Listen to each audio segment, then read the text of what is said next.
Let's take a look at the next section, which basically moves away from horizontal situations to vertical situations. Okay, so vertical motion under gravity.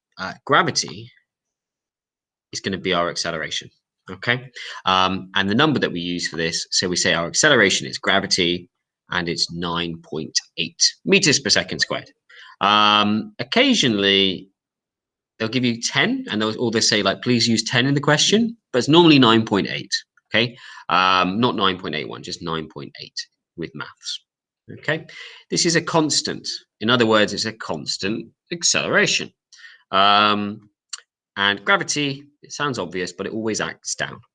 So if down is your positive direction, then you'll be talking about an acceleration of a positive 9.8.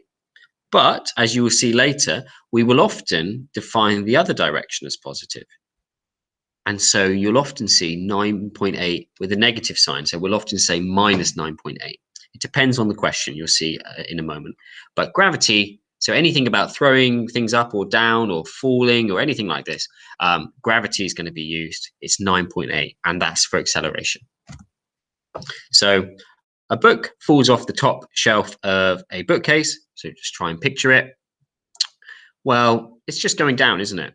The shelf is 1.4. Okay, before we do that, so the book's only going down. It makes sense in this situation. Anything that is about down, anything below us and so on, it makes sense that these things are positive. Okay? The shelf is 1.4 meters above the ground. So when this book falls, it's going to go down by 1.4. So that can just be 1.4 because it's 1.4 below you. It's 1.4 away that way. If it falls off, well, fall actually means u equals 0. So that's quite deceptive. And you need to watch out for that. Fall and drop, u is 0. S is 1.4. Well, it might feel like we don't have enough information, but we know that gravity is at play here. Gravity is a downwards force as well, so it's going the same direction. So here we're going to use it as positive 9.8 because it's going that way. It's the same way below us. It's the positive way. Well, t is the only thing that's left, so you can use a formula and you can find out what t is. And it sounds reasonable, a positive time, so it takes about half a second. Okay, things fall fairly quickly. 1.4 meters is not that much of a distance. That kind of makes sense. The speed with which the book strikes the floor. So this is about v, and this is a very, very common misconception. When the book hits the floor, the velocity is not 0. It's not, okay? It's definitely not. V is like that fraction just before it hits the ground, that instant just before, and it's going to be traveling, okay? That's going to have speed to it. So we can use one of our formulas again, maybe use the same numbers here. Okay, don't expect 0 though, because you're not going to have 0. Okay, things do not hit the ground with v equals 0. It simply does not happen. Okay, further example here. So let's just have a quick look. This is like the typical kind of question here. So this is a little bit trickier. It takes a bit of time to get your head around this, but once you're there, you'll be okay. Let's just check this one here that they're doing the same as me. Okay, yeah. So what we're going to do this time is we're going to be on like sort of a platform. So we're not starting from the ground. We're starting from like 7 meters up here, okay? And we're going to throw the thing up in the air. And then it's going to hit the ground. So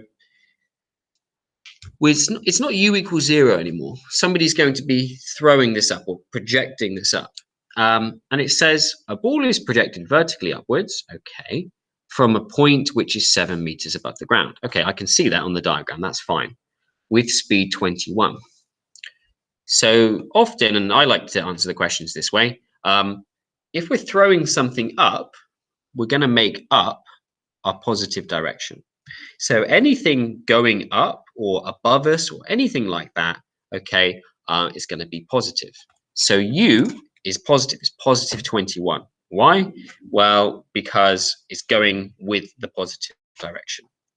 Acceleration then. Where does acceleration want things to go? Does it want them to go up and follow that direction? Or does it work against that way? Does it want them to go down? It works against it. So there's that minus 9.8. Okay. Is that all for now? Yes. So what's the greatest height above the ground reached by the ball? Well, that's this point here. So we know U is the same throughout the question and A is the same throughout the question. Do we know anything at this point here? Well, yes, we do. When something is at its peak, it has a speed, it slows down, it slows down, it slows down. And for just a split second, it has a velocity of 0 because it loses its speed and then it starts to go the other way around. For just a split second at the top of its sort of path, okay, at that point there, the V is 0. And this is 99% of the time, this is the only situation where you will use V equals 0. It's used for when something changes direction. That's what it's really about. It's no longer going up. It's gone from up to going down. So a change of direction. Make a note of that one there. That's really, really important. So a change of direction. So 1, 2, 3, we use a formula. Okay, and you will get 22.5. Now, what does that number mean? It means displacement, and it means it's above you. So that distance there is 22.5. But you've always got to answer the question in front of you. It says, what's the height above the ground? So it might be 22 above from where we launched it, sure. But there's still another 7 meters. So you have to add that on. Okay, it's getting a little bit tricky now. Yeah, we have to take our time, really start thinking about what we're doing with these questions, and lots of practice. Okay, the time of the flight of the ball for part B. Right, is this the same point of the journey or not? That's our first sort of thing to think about. Well, part A is that point up there. The time of flight of the ball, that means how long it's in the air. Well,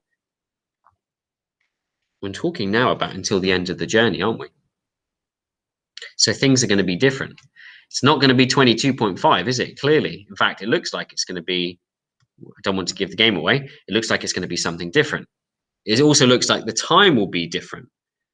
And the speed will be different. Remember, V is not going to be 0 here. The V would be different also. So what do we know? Well, U and A will be the same. The only other thing that we know, because there's nothing really here to help us out with V, nobody's told us V, and they want T, so the only other thing is S. So how much above you is it when it hits the ground? Well, it's negative above you. This is actually going to be -7. The reason why it's -7 is it goes against your direction. Everything above you and acting above you and going above you and everything, all of that stuff was positive. So if something's below you, it has to be negative. Okay, and when you solve this one here, you'll get 2 answers. You'll get an answer that's nonsense because time cannot be negative, and you'll end up with one that sounds more reasonable, 4.6 seconds. Okay, this is what a lot of the questions are like, this example here. So I would really encourage you almost to rewatch it, spend a bit of time, and then maybe ask if you've still got things that are unclear before having a go at some questions. Okay, this is like the typical mechanics sort of example. Okay, pause the video to have a go at that one there on the board.